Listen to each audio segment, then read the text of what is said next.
가는 주님의 백성들이 주님 앞에 나왔습니다.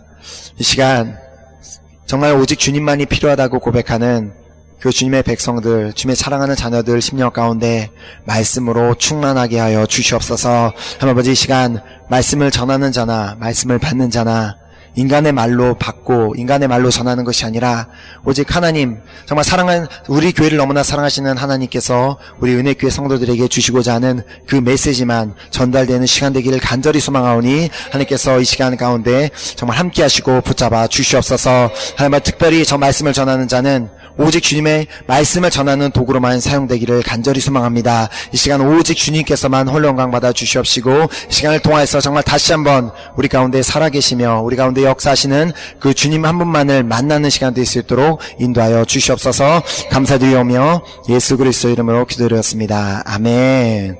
우리 찬양팀 감사합니다.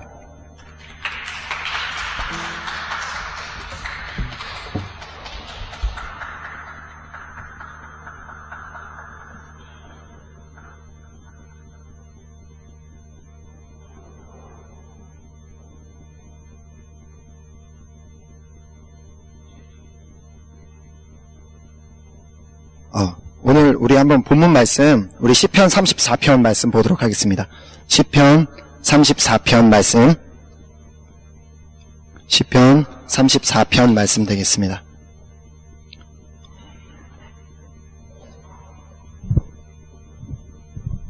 시편 34편 1절에서 10절까지 말씀 우리 함께 우리 오늘 받도록 하겠습니다. 제가 한 절 읽고 여러분들이 한 절 읽고 우리 함께 우리 믿음으로 이 말씀 우리 읽도록 하겠습니다. 잠시만요. 오케이.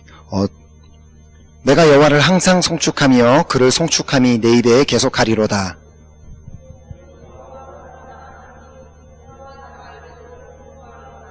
나와 함께 여호와를 강대하시다 하며 함께 그 이름을 높이세.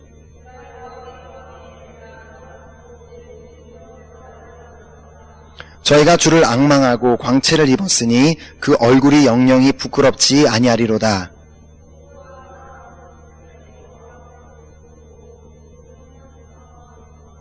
여호와의 사자가 주를 경유하는 자를 둘러 진치고 저희를 건지시는도다.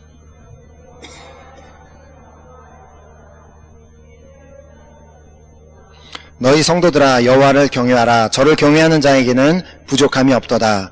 젊은 사자는 궁핍하여 줄일지라도 여호와를 찾는 자는 모든 좋은 것에 부족함이 없으리로다. 아멘. 아멘. 오늘 물론 다들 저녁을 안 드시고 온 것 같긴 한데 다들 이렇게 힘이 없으시네요. 우리가 좀 힘을 내서 오늘 우리에게 주시는 귀한 말씀을 한번 받도록 하겠습니다. 특별히 오늘 이렇게 본문 말씀 시편 34편 이렇게 중에 우리 시편 전체는 기독교 역사에 매우 감사합니다. 불이 있어요. 있습니다. 예, 감사합니다. 내 잔이 넘치나이다. 예, 예, 감사합니다.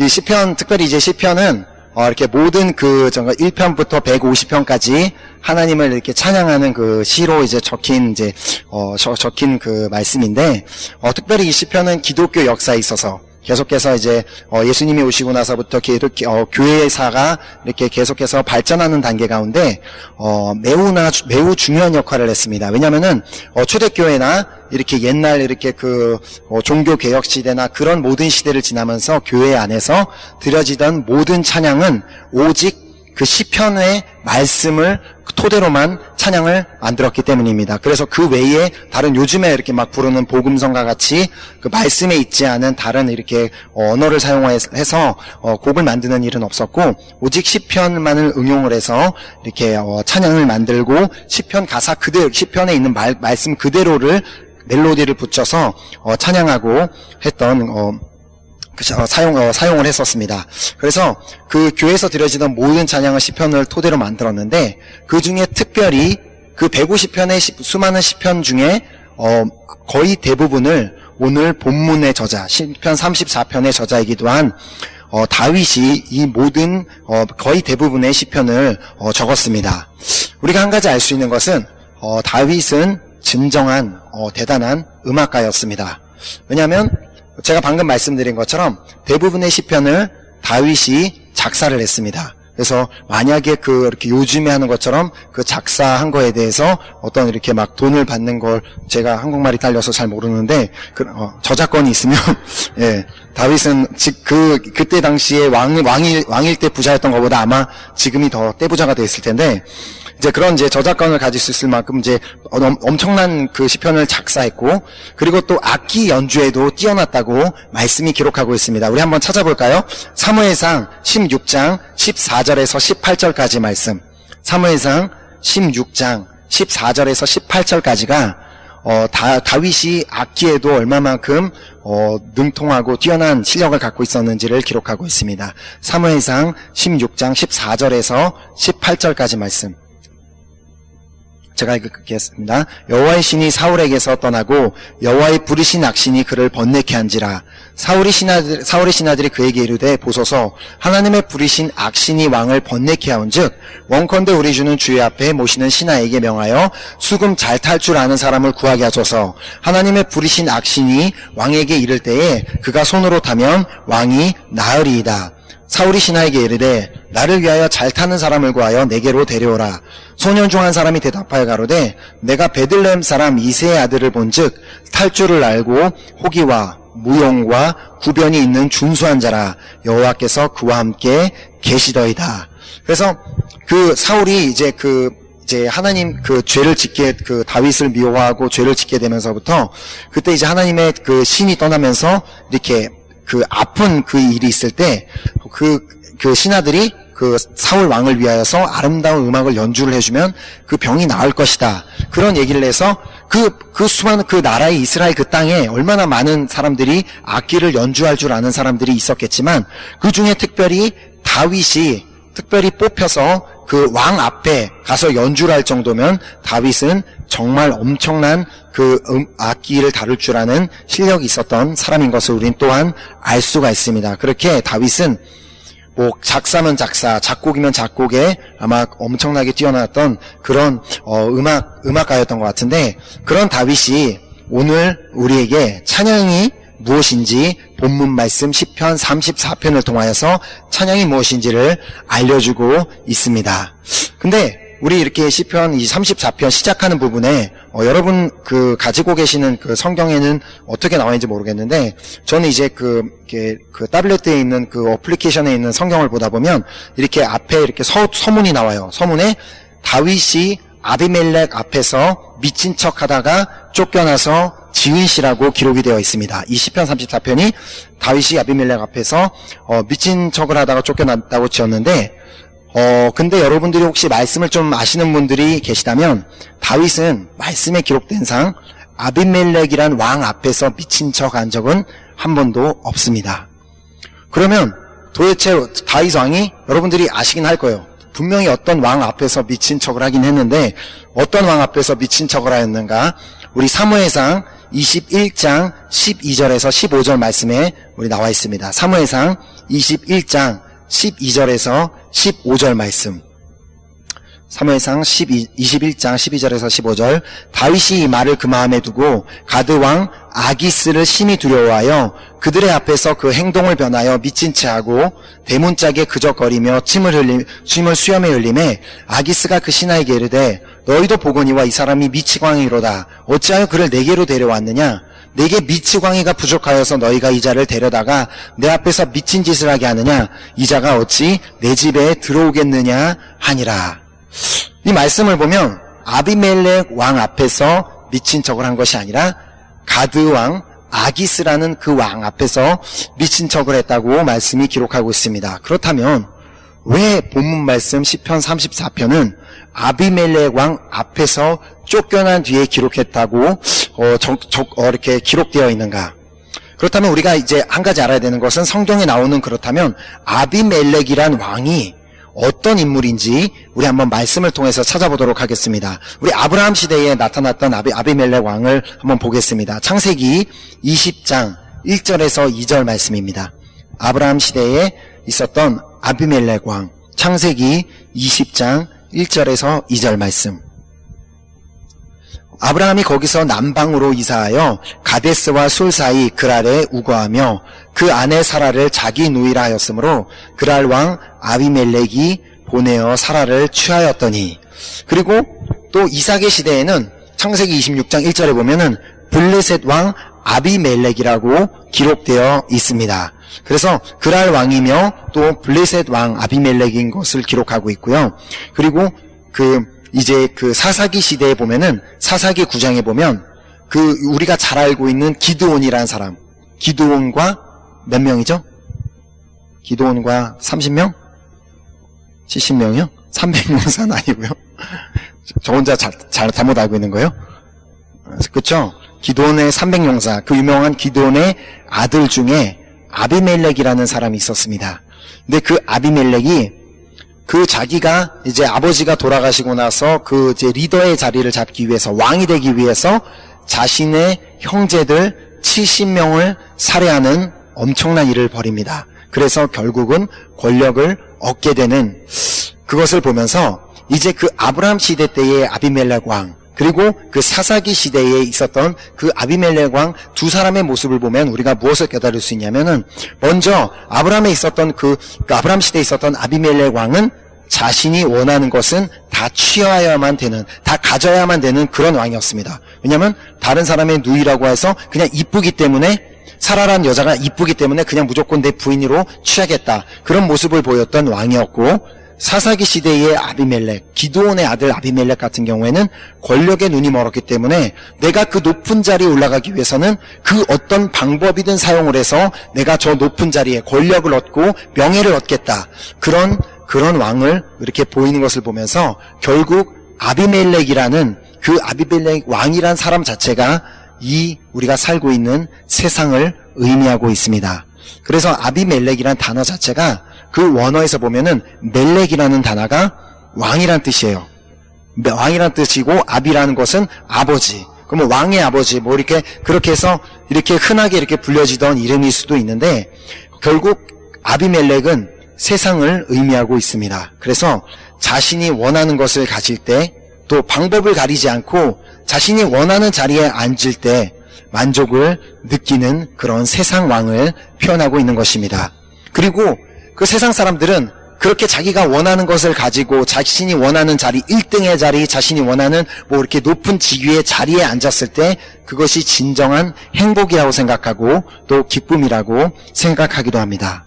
세상의 기준은 바로 이런 세상의 기쁨의 기준은 바로 이런 기준이지만, 다윗은 크리스찬이 가지고 있는 기쁨은 이런 세상의 기쁨과 다르다고 소개하고 있습니다. 우리 시편 4편 7절 한 말씀 한번 볼까요? 시편 4편 7절 말씀에, 우리 크리스찬들이 가져야 될 기쁨은 이 세상 사람들의 기준처럼 내가 꼭 갖고 싶은 거, 루이비통 백을 얻어서야지만 기쁜 것이 아니고, 내가 좋은 자동차를 샀기 때문에 기쁜 것이 아니라, 내가 진짜 우리 크리스찬들의 기쁨은 세상의 이런 기준과는 완전히 다르다는 것을 소개하고 있습니다. 시편 4편 7절 말씀에 이렇게 기록하고 있습니다. 주께서 내 마음에 두신 기쁨은 저희 곡식과 새 포도주의 풍성할 때보다 더하니이다. 이 다윗의 시대에는 특별히 우리가 요즘 얘기하고 있는 돈, 집, 부동산 이런 거 없기 때문에 그렇게 기록을 안 했지, 현대어 성경으로 바꾼다면 주께서 내 마음에 두신 기쁨은 저희의 통장의 돈보다, 저희 갖고 있는 집보다 집이 풍성할 때보다 더하니이다. 결국 이런 표현을 하고 있습니다. 그렇다면 과연 내 마음에 주신 이런 것들보다 더 큰 기쁨은 무슨 기쁨인가가 이사야서 51장 11절이 기록하고 있습니다. 이사야서 51장 11절. 자, 읽겠습니다. 여호와께서 구속된 자들이 돌아와서 노래하며 시온으로 들어와서 그 머리에 영영한 기쁨을 쓰고 즐거움과 기쁨을 얻으리니 슬픔과 탄식이 달아나리이다. 여기서 뭐라고 기록하고 있죠? 여호와께서 구속된 자들이, 바로 우리 크리스찬들의 기쁨은 구원받은 사실이 우리에게 기쁨이라는 것입니다. 아멘.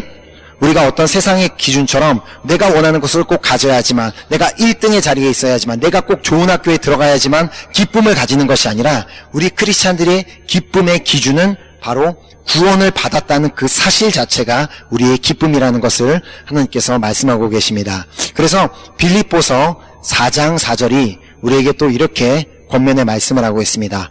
빌립보서 4장 4절 말씀입니다. 빌립보서 4장 4절에 주 안에서 항상 기뻐하라. 내가 다시 말하노니 기뻐하라.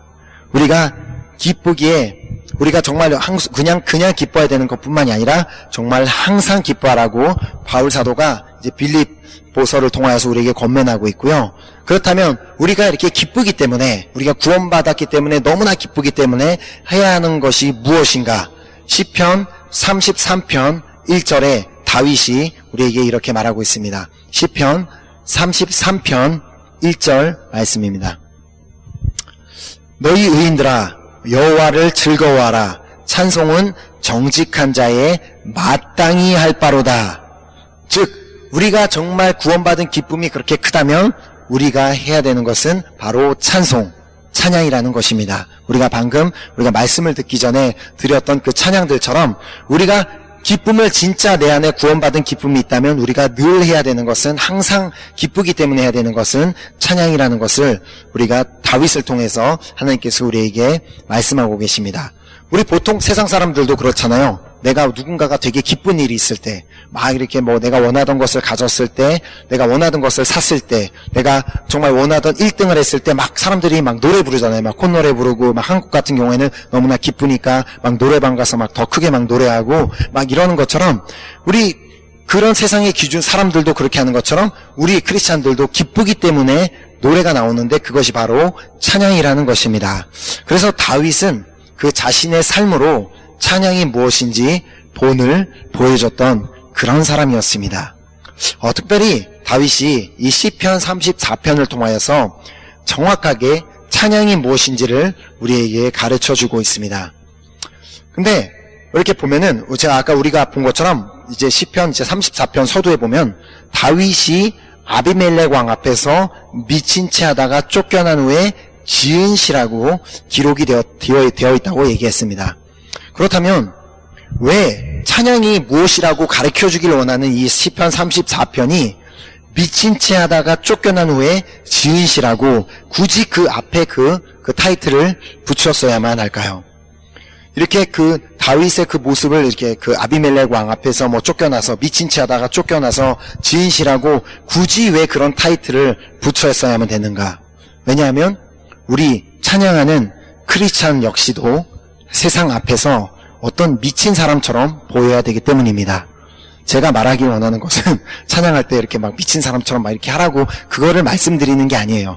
찬양할 때 이렇게 미친 사람처럼 하라는 것이 아니라, 분명히 세상 사람들은 나를 봤을 때 저 사람은 분명히 시험에서도 실패했고, 저 사람은 자기가 갖고 있는 것도 별거 없고, 저 사람은 뭐 이렇게 특별히 성공한 것도 아닌데 저 사람은 이상하게 항상 기뻐하고 있고 쉬지 않고 또 기도하고 있으며 범사에 감사하는 모습을 보면서 세상 사람들은, 그런 사람을 보면서 세상 사람들이 뭐라고 할까요? 쟤는 미쳤다. 뭐에 미친 거죠? 하나님께 미친 사람. 우리가 세상 사람들이 우리를 봤을 때 이렇게 하나님께 미친 사람의 모습이 보여야 되는 줄 믿습니다. 아멘.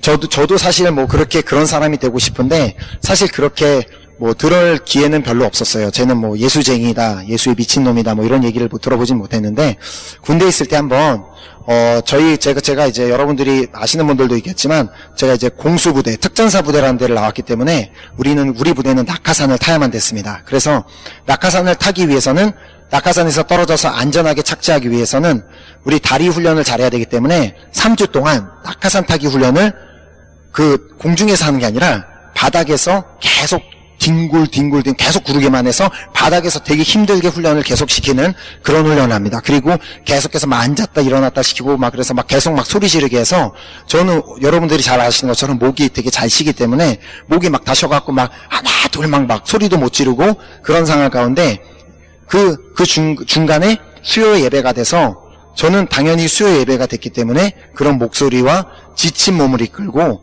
이제 교회를 갔습니다. 그때 당시의 상황을 보면은 그 훈련이 너무나 힘들기 때문에 그냥 이렇게 숙소에 돌아오면은 누구 하나 제정신으로 앉아있는 사람들이 없고 그냥 이렇게 다 기절해갖고 쓰러져 있는 그런 상황인데 저는 뭐 저도 제정신이 아니니까 그 제정신이 아닌 가운데 교회를 굳이 간 거예요. 교회를 갔다가 이제 기쁨으로 이제 예배를 드리고 돌아오니까 제 고참 한 명이 저를 보면서 어이 예수 그러더라고요.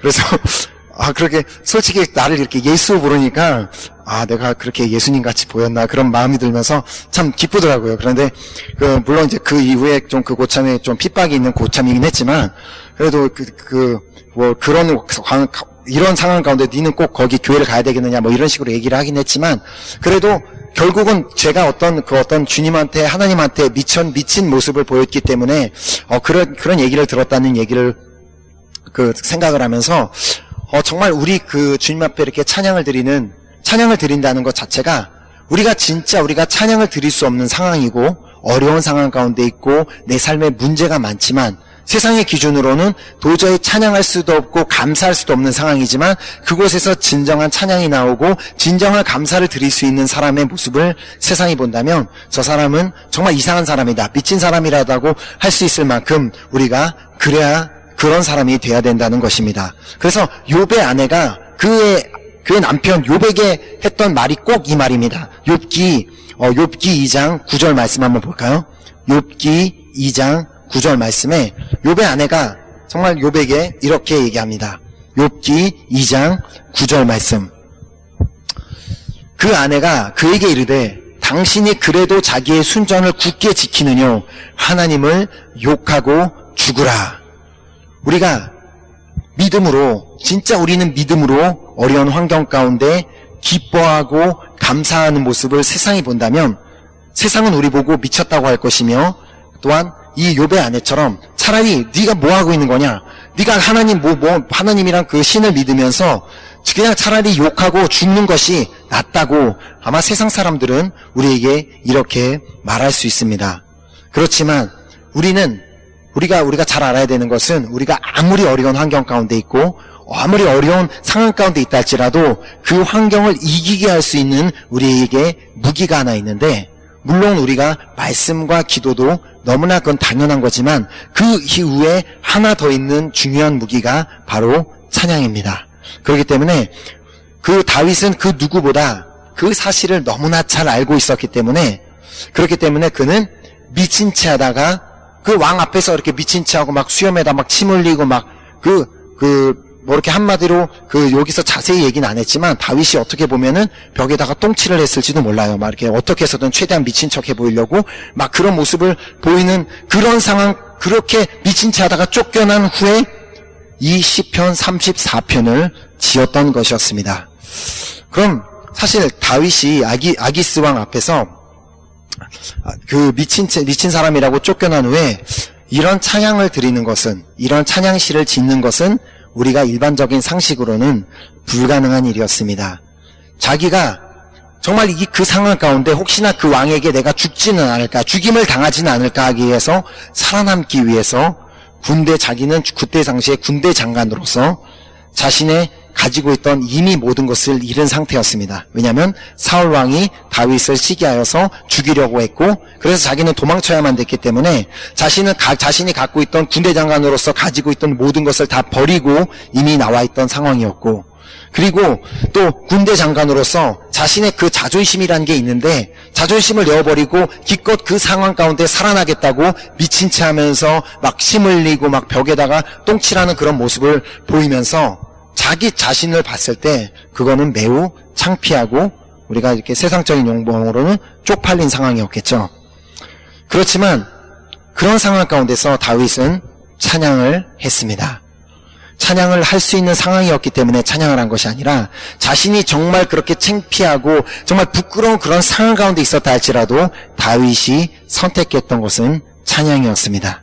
그렇다면 도대체 뭘 감사할 게 있다고, 무슨 기쁜 일이 있었다고 다윗은 찬양을 하였을까요?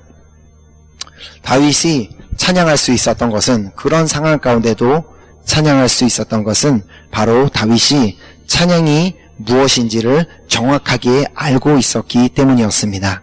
그래서 찬양이 무엇인지 다윗은 시편 34편을 통해서 우리에게 자세하게 설명해 주고 있습니다.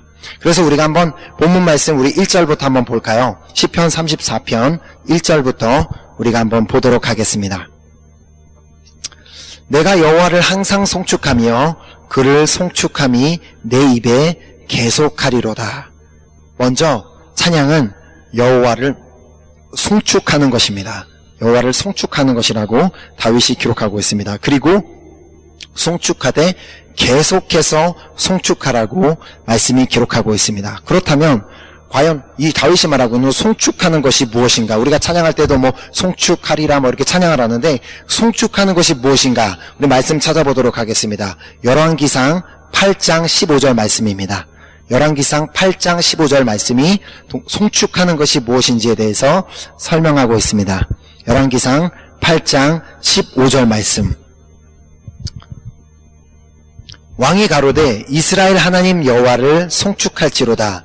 여호와께서 그 입으로 나의 부친 다윗에게 말씀하신 것을 이제 그 손으로 이루셨도다. 이르시기를, 이 말씀처럼 말씀하신 것을 스스로 이루시는 약속의 하나님인 것을 믿고 선포하는 것이 바로 송축하는 것이라는 것을 다윗이 설명하고 있습니다. 즉 찬양이라는 것은 내 삶에 아직은 일어나지 않았지만 하나님께서 말씀을 통해서 약속하셨기 때문에 하나님께서 내 삶 가운데 약속하신 것을 이루실 것이라는 것을 믿음으로 선포하는 것이 찬양이라는 것입니다. 즉 그 찬양 가운데 나는 신실하신 하나님을 믿습니다. 약속하신 것은 반드시 지키는 분이심을 믿습니다 하고 선포하는 것이 바로 송축하는 것이며 찬양이라는 것입니다. 그렇기 때문에 하나님을 찬양하는 것은 우리의 상황과 나의 지금 처한 상황과 환경과는 아무 상관이 없습니다. 왜냐하면 찬양은 나를 위해서 하는 것이 아니라 하나님을 위해서 하는 것이기 때문입니다. 요즘 사실 수많은 찬양들의 가사가 주어가 내가 돼 있어요. 내가 뭐 주님을 높이고 내가 주님께서 나를 만지시고 주님께서 나를 치료하시고, 그렇지만 그 찬양의 기본적인 목적은 나를 위해서 그 찬양 가사가 지어진 것이 아니라 찬양 자체는 하나님을 위해서 찬양이 지어졌다는 것입니다. 그렇기 때문에 우리가 어떤 찬양을 들으면서 저 가사는 나와 맞지 않는 가사 같아, 그래서 그냥 뭐 좋은 곡인 것 같지만 나와 맞지 않는다는 찬양은 있을 수가 없는 것입니다. 왜냐하면 모든 찬양은 하나님을 위한 곡이고 하나님의 행하실 그 위대한 일들을 선포하는 것이기 때문에 저 찬양은 나랑 맞고 저 찬양은 좋고 나쁘고를 우리가 선택할 수가, 그렇게 얘기할 수가 없다는 것입니다. 그래서 우리가 어떻게 찬양을 해야 되는지를 하박국 3장 17절에서 18절이 우리에게 기록하고 있습니다. 하박국 3장 17절에서 18절. 하박국 3장 17절에서 18절입니다. 신약에서 찾지 마시고 구약에 있습니다. 그리고 저녁을 안 드셨다고 호박국이라고 착각하지 마시고 하박국입니다. 죄송합니다. 하박국 3장 17절에서 18절. 자, 비록 무화과 나무가 무성치 못하며 포도나무에 열매가 없으며 감람나무에 소출이 없으며 밭에 식물이 없으며 우리의 양이 없으며 외양간에 소가 없을지라도 나는 여호와를 인하여 즐거워하며 나의 구원의 하나님을 인하여 기뻐하리로다. 아멘. 이것이 바로 진정한 찬양입니다.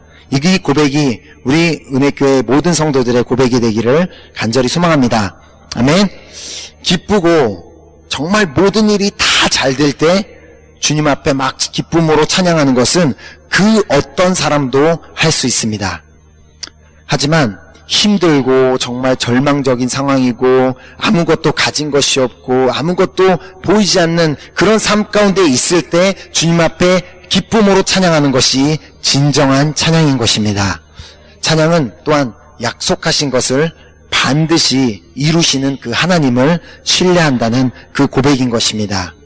바로 다윗은 이러한 믿음이 있었기 때문에 그런 미친 채 하고 나온 그런 상황 가운데서도 주님을 찬양할 수 있었던 것이었습니다. 이번에 우리 이제 그레이스 프리덤 때 이제 오셨던 우리 김가시 목사님 사모님, 김영진 사모님이 이 간증을 하셨어요. 이제 그 김관식 목사님이 최근에 이제 암 때문에 이렇게 쓰러지셨어요. 몸이 너무 아프셔갖고 이제 쓰러지시고 이제 갑작스럽게 쓰러지셨기 때문에 이제 앰뷸런스가 와서 사모님도 이제 같이 그 앰뷸런스를 타고 막 이렇게 이제 병원으로 이동하는 가운데 그 이제 갑자기 그 사모님 마음 가운데 물론 이제 남편이 쓰러졌기 때문에 되게 걱정이 되고 막 이렇게 마음이 아프기는 했지만 하나님께서 지금까지 그렇게 목사님을 신실하게 인도하시고 사용하셨다면 설마 하나님께서 뭐 지금 데려가시겠느냐? 하나님께서는 앞으로도 우리 내 남편 이 김관식 목사라는 사람을 통하여서 더 큰 일을 행하실 것을 믿기 때문에 당장 이 쓰러진 것이 문제가 되지 않는다는 것을 막 혼자서 너무 깨닫게 되시고 막 감사하면서 기도하다가 갑자기 막 손 들고 막 찬양을 했대요. 주님의 높고 위대하심을. 근데 막 열심히 찬양을 하다가 분위기가 싸해서 눈을 살짝 뜨고 보니까 같은 앰뷸런스에 타고 가고 있었던 간호사가 뭐처럼 미친 사람이 다 있냐는 표정으로 자기를 쳐다보고 있었다는 거예요. 근데 그렇지만 이것이 진짜 믿음인 줄 믿습니다. 어떤 내 남편이, 내 아내가 지금 당장 죽을 병에 쓰러졌다고 해서 거기서 운다고 그 사람이 일어난다면 모든 사람이 다 울겠죠. 그렇지만 그곳에서 오히려 그곳에서 정말 하나님께서 이 사람을 일으키시고 치유하실 거라는 믿음의 선포와 감사의 찬양을 하는 것이 진정한 찬양이라는 것을 바로 다윗이 오늘 시편 34편을 통해서 우리에게 말씀하고 있는 것입니다. 아멘. 그리고 우리 2절 말씀에 보면은 2절 말씀에 내 영혼이 여호와로 자랑하리니 공고한 자가 이를 듣고 기뻐하리로다. 바로 두 번째 찬양은 여호와를 자랑하는 것입니다. 찬양은 나를 아까도 말씀을 드렸지만 찬양은 내가 위로받고 내 마음이 평안을 얻기 위해서 찬양을 하는 것이 아니라 하나님 찬양은 여호와를 자랑하고 여호와를 높이기 위해서 하는 것이 찬양이라는 것입니다. 그렇다면 여호와를 도대체 자랑하는 것이 무엇인가가 역대상 16장 8절에서 10절이 기록하고 있습니다. 역대상 16장 8절에서 10절이 이렇게 기록하고 있습니다. 역대상 16장 8절에서 10절. 너희는 여호와께 감사하며 그 이름을 불러 아뢰며 그 행사를 만민 중에 알게 할지어다. 그에게 노래하며 그를 찬양하며 그 모든 기사를 말할지어다. 그 성호를 자랑하라. 물은 여호와를 구하는 자는 마음이 즐거울지로다. 이제 찬양의 첫 번째 목적이 내 삶에 행하실 것, 그러니까 미래에 대한 것, 내 삶에 행하실 것을 믿음으로 선포하는 것이라면 이 찬양의 두 번째 목적은 내 삶에 이미 행하셨던 것, 과거에 내 삶에 행하신 것에 감사드리며 그 하나님을 자랑하는 것이라는 것입니다. 그래서 다윗 왕이 그렇게 미친 채 하다가 쫓겨난 상황 가운데 34편이라는 이런 찬양에 대한 시편을 적을 수 있었던 이유는 바로 다윗이 그 아기송 앞에 잡혀갔을 때, 끌려갔을 때 신하들이 이 사람은 이제 이스라엘의 왕이 될 사람이고 그렇기 때문에 이 사람을 잡아왔습니다. 그랬는데 아기스 왕이 그 사람한테 왜 미친 사람을 나한테 데리고 왔느냐, 보내버려라. 근데 사실상 이거는 어떻게 생각해 보면은 말이 안 돼요. 만약에 어떤 미친 사람을 누가 신하들이 끌고 왔으면 왕이 과연 그때 당시에 왕이란 사람이 그것을 그냥 돌려보내는 일은 불가능합니다. 왕이 칼을 뽑아서 그 미친 사람을 쳐 죽일 뿐만이 아니라 같이 그 사람을 끌고 온 신하들까지 목을 당장에 쳐서 죽여버릴 만큼 기분 나쁜 일이죠. 왜냐하면 미친 사람을 왕 앞에 끌고 온다는 것은 왕을 미친 사람을 취급한다는 얘기이기 때문에 그런 상황 가운데 다윗이 아무리 미친 채를 하고 막 이렇게 한다 그래도 살아날 수 있는 가능성은 없고 오히려 그곳에서 당장에 칼로 배임을 당해서 죽임을 당할 수도 있었지만 그렇지 않고 하나님께서는 아기스 왕의 마음을 붙으셔서 그냥 돌려보내도록 인도하셨던 것을 다윗은 깨달았다는 것이었습니다. 그래서 비록 미친 채 하고 쫓겨난 상황이었지만 다윗은 되돌아봤을 때 자신이 그냥 미친 채 한 것 때문에 살아난 것이 아니라 하나님의 은혜로 자신이 살아났다는 것을 알았기 때문에 다윗이 감사드리며 고백했던 것이었습니다. 이처럼 우리는 날마다 우리 삶 가운데 주님 앞에 찬양이라는 찬양을 드릴 때 내 삶에 행하신 모든 것에 감사드리는 찬양을 해야 되는 것입니다. 내가 생각하지 못하는 것까지 나에게 날마다 공급하시고 허락하시는 주님.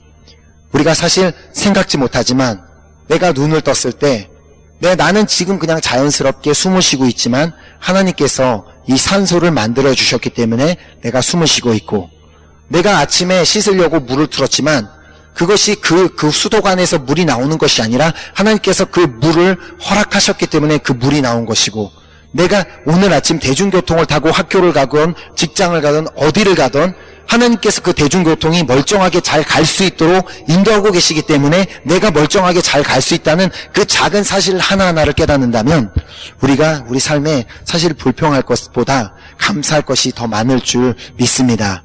하지만 안타깝게도 크리스천들이 하나님께서 나에게 주신 것보다 아직 안 주신 것만 너무 생각을 하고 있기 때문에 하나님 앞에 미처 감사할 시간이 없고 찬양할 시간이 없는 그런 상황을 보면서 우리 은혜교회 성도들은 하나님께서 이미 나에게 주신 수많은 것들에 감사할 수 있는 우리 모두가 되었으면 좋겠습니다. 또한 그렇기 때문에 이런 감사의 찬양은 결국 다른 안 믿는 자들, 내 주변에 있는 자들에게 어떤 복음을 전하는 도구가 되는 것입니다. 그래서 그 감사의 찬양은 또 하나님을 자랑하는 것이기 때문에 하나님을 누군가에게 자랑한다는 것은 간증하는 것이고 또 하나님에 대해서 소개하는 것이기 때문에 이러한 감사의 찬양이 우리의 삶에 넘쳐나야 되는 것입니다. 우리나라 전라남도 신안군 증도라는 곳이 있습니다. 그래서 저도 개인적으로 정확하게 거기가 어딘지는 모르겠어요. 근데 그 신안군이라는 데, 전라남도 신안군이라는 그 군이 무려 65%나 크리스찬, 기독교인이 있는 그런 그 군이고, 그리고 그 중에 특별히 증도라는 작은 섬이 하나 있는데 그 증도는 무려 물론 섬이 작은 섬이지만 모든 섬의 그 주민 중에 90%가 크리스찬인 그런 섬이 있다고 합니다. 그래서 그 섬에는 어떤 성당도 절도 아무것도 없고 오직 교회만 있는 섬. 그래서 가장 우리나라 대한민국 땅 중에 가장 복음화가 된 땅이며 그리고 가장 복음화된 섬이며, 그래서 이렇게 흔하게 그 섬을 증도를 부를 때 천국의 섬, 천사의 섬이라고 부른다고 합니다. 그래서 그 섬에 대해서 이제 먼저 얘기할 때 항상 사람들이 이제 생각하는 인물이 한 명 있는데 문중경 전도사님이라고 여자 전도사님이 한 분 계셨는데, 정말 옛날 오랜 시절에 그 증도라는 그 섬에, 사람들이 잘 찾아가지 않는 그 섬에 그분이 이제 예수님을 믿고 그 복음을 전해야 되겠다는 사명을 가지고 그 증도라는 섬에 들어가서 그들에게 한 사역이, 그분의 사역은 간단했어요. 그냥 찬양 사역. 그러니까 그 섬 주민들 가운데 마음이 상한 자가 있고 아픈 자들이 있다면 그들에게 위로의 찬양을 해드리고, 그리고 어떤 집에 기쁜 일이 있고 막 생일잔치가 있고 잔치가 있으면 그곳에 가서 기쁨의 찬양을 해주고, 그리고 어떤 그렇게 누군가가 죽은 일이 있거나 어떤 사망한 일이 있으면 그곳에 가서 또 다시 한번 또 위로의 찬양을 해주고, 계속해서 그 문중경 전도사님이 한 것은 찬양으로 그들의 마음을 그들에게 찬양으로 전도한 일만 계속해서 했다는 것입니다. 근데 놀랍게도요, 그 전도사님이 오시기 전에 그 증도의 공식적인 언어가 욕이었다고 합니다. 그래서 모든 좋은 섬의 주민들이 일단 대화를 하려면 욕을 하지 않으면 대화가 되지 않을 정도로 그렇게 욕만 하던 그런 섬이었는데, 이 문중경 전도사님이 그 섬에 들어오셔서 계속해서 찬양하는 가운데 그들의 언어 가운데 욕이 싹 다 사라지고 모든 사람들이 기쁨의 언어, 감사의 언어, 찬양을 하기로 변화가 됐다는 그런 얘기를 들었습니다. 그런 것을 보면서 우리가 얼마만큼 우리의 삶 가운데 우리가 교회에서만 찬양할 것이 아니라 우리의 삶 가운데 어떠한 상황 가운데서든 학교에 있든지 이렇게, 물론 우리가 찬양 가운데 진짜 학교에서 막 큰 소리로 찬양하면 진짜 미친 사람 취급을 받겠죠. 그렇지만 그렇게 크게 찬양하는 것이 아니라 그곳에 어려운 되게 힘든 상황 가운데서도 주님을 찬양하는 그런 모습들을 보일 때 우리의 그 찬양을 통하여서 우리의 옆에 있는 직장 동료든 우리 옆에 있는 학교 친구들이든 그 찬양을 통하여 복음이 전파되게 될 줄 믿습니다. 아멘. 그래서 시편 96편 2절이 이렇게 기록하고 있습니다. 시편 96편 2절 말씀. 시편 96편 2절 말씀에 여호와께 노래하여 그 이름을 송축하며 그 구원을 날마다 선포할지어다. 바로 우리가 계속해서 노래함으로써 바로 주님의 구원을 전할 수 있다는 것을 또한 말씀하고 있습니다. 그래서 이렇게 우리가 하는 감사의 찬양은 전도의 역할을 할 뿐만이 아니라 우리의 감사의 찬양 덕분에 온 세상의 언어가 바뀌게 될 줄 믿습니다. 아멘. 그리고 세 번째를 3절 말씀 보면은요. 3절 말씀에 나와 함께 여호와를 광대하시다 하며 함께 그 이름을 높이세. 바로 찬양은 여호와의 광대하심을 선포하고 그분의 이름을 높이는 것이라고 기록하고 있습니다. 우리 사무엘하 7장 22절 말씀 볼까요? 사무엘하 7장 22절 말씀. 사무엘하 7장 22절 말씀. 여호와 하나님이여 이러므로 주는 광대하시니 이는 우리 귀로 들은 대로는 주와 같은 이가 없고 주 외에는 참 신이 없음이니이다. 바로 우리가 찬양을 해야 되는 세 번째 목적은 바로 주님은 광대하시고 우리 귀로 들은 대로 주와 같은 이가 없고 주님과 같은 참신이 없다는 그런 고백을 주님 앞에 드리는 것이 바로 찬양이라는 것입니다. 그리고 정말 주님과 같은 분이 없다는 그 고백이 바로 그 찬양의 목적이라는 것을 우리가 반드시 알아야 되는 것입니다. 우리가 하나님을 기쁘시게 할 수 있는 방법 중에 하나가 바로 그 하나님의 위대하심을 우리가 인정하고 또 하나님을 칭찬하는 것입니다. 우리가 하나님을 칭찬한다 그러면은 우리가 감히 어떻게 하나님을 칭찬할 수 있나 그런 생각을 할 수 있지만 그와 반대로 하나님께서도 우리가 그렇게 하나님의 그 위대하심과 그 강하심과 전능하심을 우리가 칭찬하고 높이는 것에 큰 기쁨을 느끼시는 줄 믿습니다. 보통 우리가 살면서도 보면은 우리가 이렇게 같이 있는 친구든지 이렇게 동료든지 그 사람들에게 칭찬해주면 칭찬을 싫어하는 사람은 아무도 없잖아요. 오히려 누구에게 너 노래 잘한다 그렇게 칭찬하면 괜히 우쭐해져갖고 괜히 더 노래하려고 그러고 너 기타 좀 친다 그러면 괜히 더 기타 더 치는 척하고 그렇게 괜히 기분이 더 좋아지는 것처럼 하나님도 마찬가지입니다. 우리가 하나님의 그분의 정말 전능하심을, 그분의 전지하심을, 그분의 완벽한 창조하심을, 그리고 그분의 모든 완벽한 그 속성을 우리가 칭찬하고 찬양할 때 하나님께서 너무나 기쁘셔서 어떻게 하면 내가 정말 이 아들을, 이 딸을에게 더 좋은 것을 줄까, 더 많은 것을 베풀어 줄까, 그렇게 하나님의 마음이 기쁘게 될 줄 믿습니다. 그런 걸 우리가 안다면 어찌 우리가 찬양을 안 할 수가 있겠습니까? 그래서 우리가 정말 범사에 우리가 찬양할 수 있는 우리가 되었으면 좋겠습니다. 그렇기 때문에 우리가 하나님을 찬양할 때 나의 기분과는 아무 상관이 없습니다. 왜냐하면 내 기분은 늘 변하잖아요. 하루에도 수십 번씩 변하는 게 내 기분이지만 바로 하나님의 속성은 언제나 옛날부터 지금까지 그리고 또 미래까지 절대 변하시지 않은 것이 하나님이시기 때문에 하나님은 바로 그 하나님이 찬양받기에 합당하신 분이시고 바로 그 하나님을 찬양해야 되는 이유인 것입니다.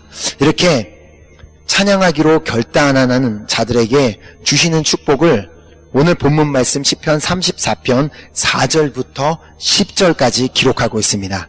단지 1절에서 3절에서 1절에서부터 3절까지 얘기하고 있는 그 찬양의 의미만을 깨닫고 우리가 진짜 찬양하기로 정말 진심으로 주님을 범사에 찬양하기로 결단했을 때 주시는 축복이 무려 4절부터 10절까지 기록되어 있습니다. 우리 한번 보도록 하겠습니다. 4절 말씀 볼까요? 내가 여호와께 구하매 내게 응답하시고 내 모든 두려움에서 나를 건지셨도다. 바로 첫 번째 축복은 두려움에서 건지시는 축복입니다.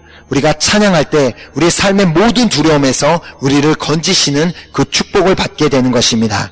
그리고 5절 말씀에 보면은요, 저희가 주를 앙망하고 광채를 입었으니 그 얼굴이 영영이 부끄럽지 아니하리로다. 바로 우리가 전심으로 주님을 찬양하기로 결단할 때 부끄러운 일을 당하지 않는 그런 축복을 주시겠다고 주님께서 말씀하고 계십니다. 그리고 6절에 보면은 이 공고한 자가 부르짖음에 여호와께서 들으시고 그 모든 환난에서 구원하셨도다. 바로 6절에서 주시는 축복은 우리의 모든 환난에서 건짐을 받는 그 축복을 받는다고 말씀하고 계십니다.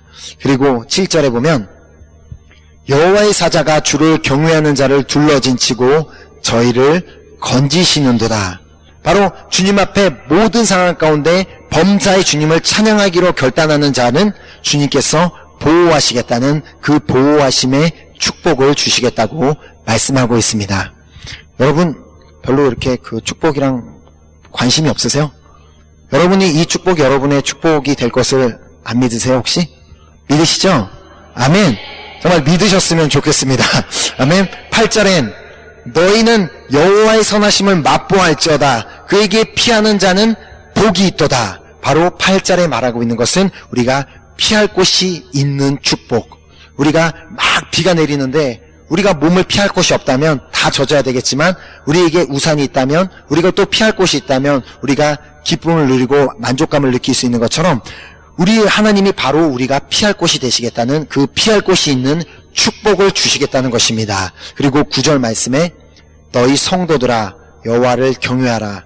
저를 경외하는 부족함이 없도다. 바로 9절에서 말씀하시는 것은 찬양하는 자에게는 부족함이 없는 축복을 주시겠다는 것입니다. 아멘? 여러분들은 되게 풍족하신가 봐요. 그러니까 관심이 없는데 저는 혼자 아멘 하겠습니다. 아멘. 여러분들 다 저와 같은 상황인 것 같은데 아멘입니다. 그리고 10절 젊은 사자는 궁핍하여 줄일지라도 여호와를 찾는 자는 모든 좋은 것에 부족함이 없으리로다. 아멘. 그래서 결국 9절보다 하나 더해서 모든 좋은 것에 부족함이 없는 축복을 주시겠다고 말씀하십니다. 아멘. 특별히 우리가 이제 이지엘 66기를 준비하면서 사실 우리에게 부족한 것이 하나 있죠. 물론 하나님께서는 다 예비하고 계시고 모든 것을 준비하고 계시지만 우리에게는 당장 눈으로 보이지 않기 때문에 이렇게 아직 렉터가 정해지지 않았고 또 모르시는 분들이 있을지 모르겠지만 렉터가 정해졌을 때 그 렉터가 사실 그 트레시아스의 모든 물질적인 큰 부분을 담당하고 계시기 때문에 우리에게 아직 렉터가 정해지지 않았다는 것은 우리 TD를 준비하는 가운데 물질적인 문제가 있다는 것을 얘기하고 있는 거지만 우리가 정말 이러한 상황 가운데서도 전심으로 주님을 찬양하기로 결정할 때 9절 10절의 축복이 우리의 축복이 될 줄 믿습니다.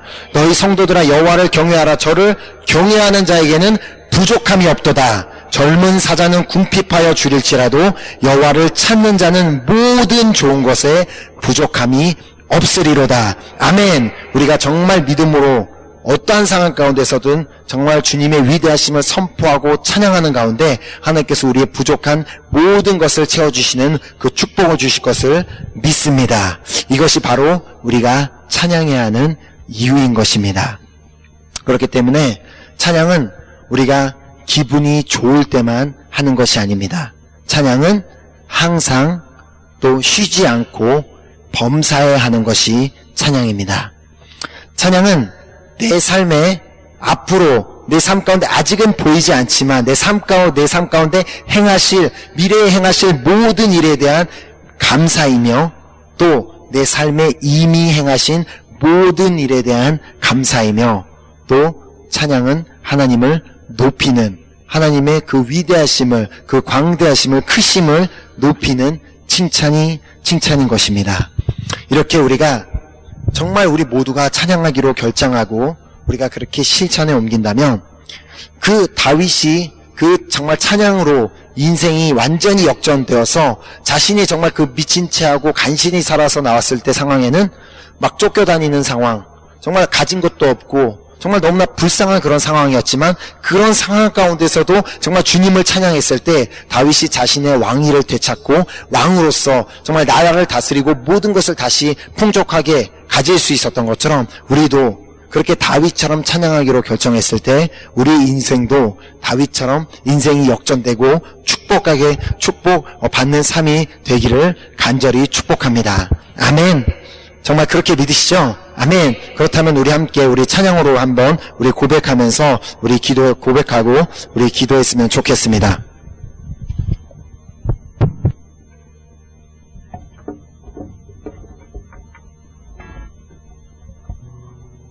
오늘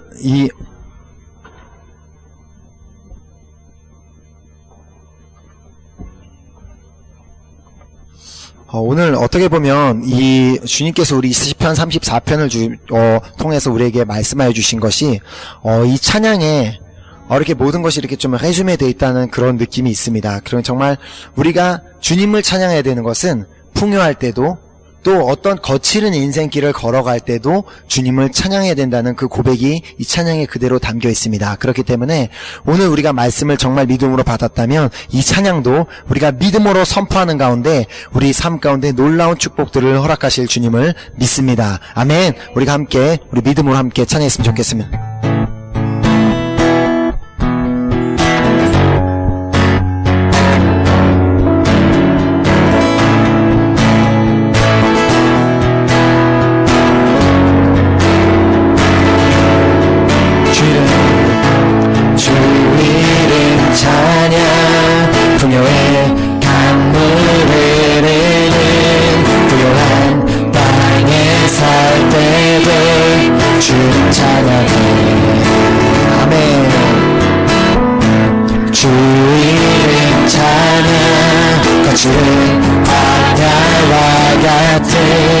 인생길 걸어갈 때도 주님 찬양해. 아멘. 모든 축복 주신 주님, 모든 축복 주신 주님 찬양하니. 어두운 날이 다가와도 나 외치. 아멘. 주의 이름에 찬양해. 주의 이름에, 주의 이름에 찬양해. 영화로운 주 이름 찬양. 우리 다시 한번 고백할까요? 주 이름 찬양. 주 이름 찬양.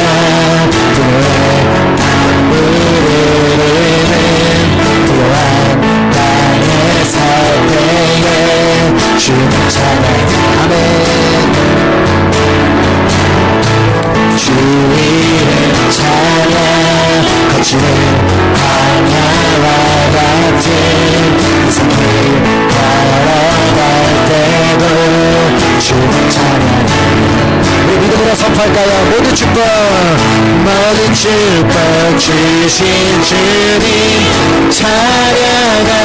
어두운 날이 다가올지라도, 어두운 날이 다가와도 나 외치리. 주의 이름에 찬양해.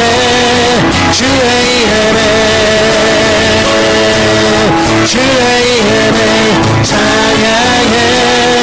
영화로운 주 이름 찬양. 주 이름 찬양. 주 이름 찬양. 햇살이 나를 비추고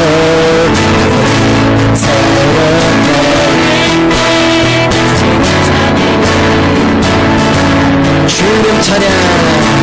주 이름 찬양. 하늘길 험할지라도 말일지라도 주님 찬양. 아멘.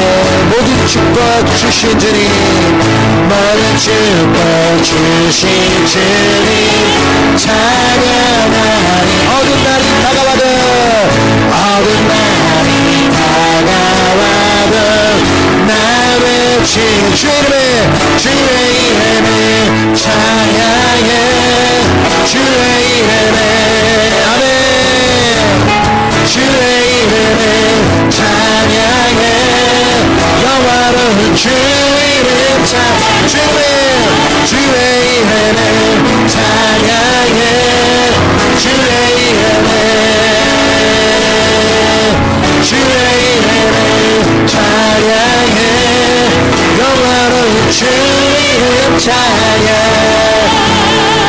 찬양의 정말 중요한 가사가 그 다음에 담겨 있습니다. 우리 한번 고백할까요? 주님을 주시며 주님을 주시며 주님을 찾으시네 내 맘에 하는 말 주 찬양하오다 주님을 주시며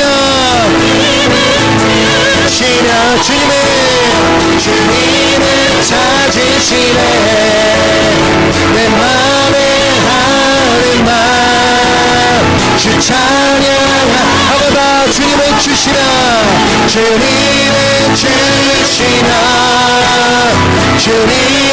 찾으시네 내 맘에 하는 말 주 찬양합니다 주의 이름을 찬양해 주의 이름을 찬양해 영광으로 주 이름 찬양 여러분 정말 찬양에 있는 그 브릿지에 있는 고백이 주님은 주시며 할 때 주님이 뭐 하나님이시며 라는 고백이 아니라 주님은 주시기도 하고 주님은 나에게 주셨던 것을 걷어가기도 하신다는 그 고백이 담긴 찬양입니다. 비록 나의 삶 가운데 지금 내가 뭐 가진 것이 없고 내가 특별히 정말 이룬 것이 없다 할지라도 하나님께서는 우리가 주님 앞에 진심으로 모든 상황 가운데 찬양하기로 결단할 때 그 모든 것을 모든 상황을 역전하셔서 우리에게 다시 모든 것을 허락하시고 우리를 삶을 풍성하게 채워주실 주님을 믿습니다. 여러분 정말 그렇게 믿으시나요? 정말 우리가 그렇게 믿는다면 우리 한번 고백했으면 좋겠습니다. 주님은 주시며 주님을 찾으시네 내 맘에 하는 말 주 찬양하 주님을 주시며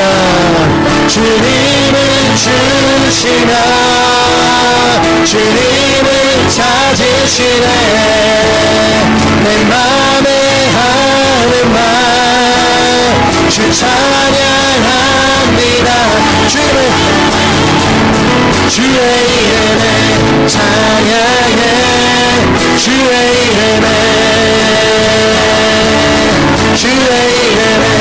찬양해 영화로운 주의 이름에 찬양해